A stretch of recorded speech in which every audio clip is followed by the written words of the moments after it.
Find ways to diversify your portfolio.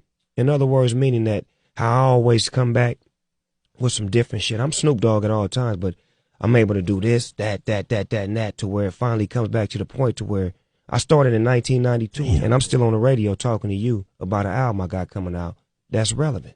This is the best advice ever, yo. Shout out to Jamal, man. Jamal King out of Chicago. He told me, I see the type of life that you want to live. I see how you move.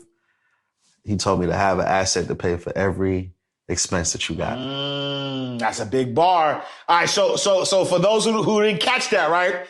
Have an asset to pay for everything that you want, right? So the house, the car, the vacations, have an asset, something that you own. Break that down. I'm gonna break it down, man. Yeah. Like, I'm gonna be real with you. Like, we all want to drive our dream cars. We all want to live in that house. Yeah. We all want to get the jewelry, the watch, the chains. Yeah.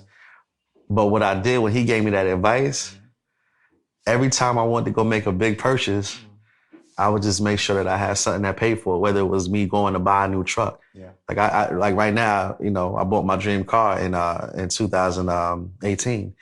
But before I bought my car, I went and bought a truck. So I got a truck that pays for that car. Nice. Yeah. I just bought my dream home 8 weeks ago.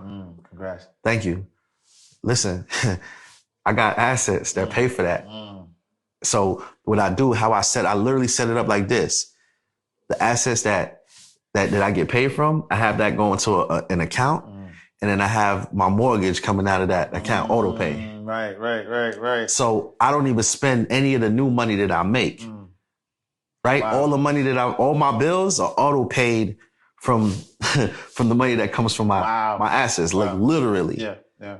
So when he told me that, I was like, ooh, I got to do this. All right, before I do this, let me get that. Wow. That's how I do it. And so look, I'm gonna tell you why that's important, right? So we talk about all the time, 4 types of people in the world. You got consumers, producers, investors, and philanthropists. Most people are consumers. They're always just spending, but they're not producing. And if they're not producing, they're not investing. And so when we think about the cycle of money is supposed to circulate, right? And so a lot of times people are working hard for money, and then they buy things with the money, and then they got to work hard again. Right. But you're saying, nah, I ain't gonna work hard for money.